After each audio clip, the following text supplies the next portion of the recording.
Ntar dulu 5 menit lagi ngerjain tugasnya, atau besok aja olahraganya. Yap, itu adalah contoh dari prokrastinasi. Suka menunda pekerjaan sampai mendekati deadline.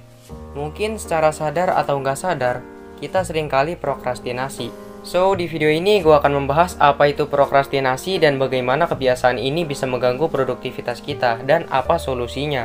Tonton sampai habis dan simak terus video dari Suara Kehidupan.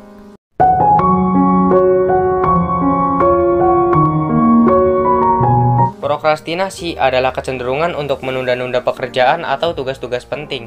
Hal ini seringkali mengakibatkan stres dan kecemasan, serta menghambat kemajuan dan pencapaian tujuan hidup kita. Nah, bagaimana caranya mengatasi prokrastinasi dan meningkatkan motivasi kita? Yuk kita bahas bersama-sama.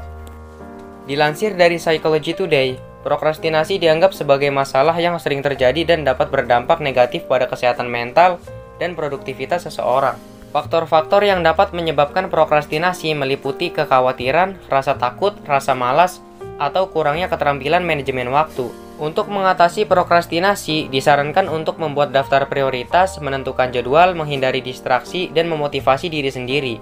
Namun, jika prokrastinasi disebabkan oleh masalah yang mendalam seperti kekhawatiran atau rasa takut yang berlebihan, mungkin diperlukan bantuan dari profesional.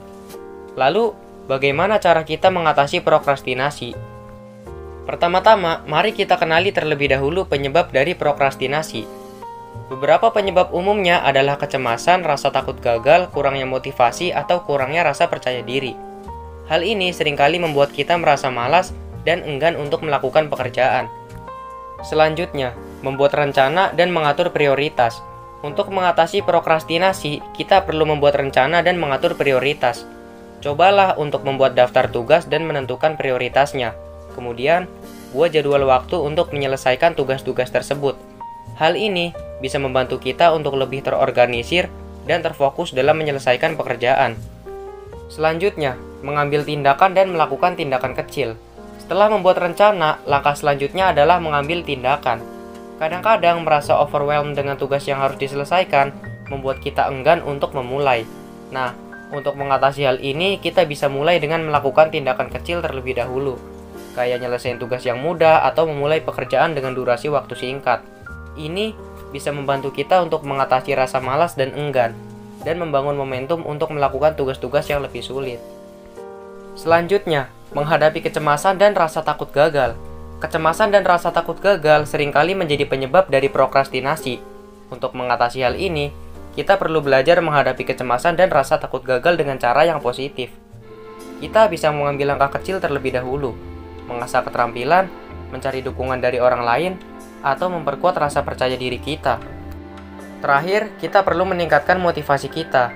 Kita bisa ngelakuin hal-hal yang memotivasi kita, seperti membaca buku atau menonton video inspiratif, menemukan teman atau mentor yang bisa memberikan dukungan dan motivasi, atau menetapkan tujuan-tujuan yang dapat memberikan arti dan makna dalam hidup kita. Tapi, yang sering kita lakuin adalah nunggu motivasi atau nunggu mood kita membaik. Simpel aja sih, kalau kita mau mengatasi hal itu, kita bisa lakuin langkah kecil setiap harinya. Kerjain yang gampang aja dulu sebelum beralih ke tugas selanjutnya. Mungkin lo setuju atau nggak setuju dengan pembahasan tadi, lo bisa komen dan kasih pendapat lo di bawah. Atau, lo juga bisa kasih feedback buat channel ini agar bisa selalu berkembang.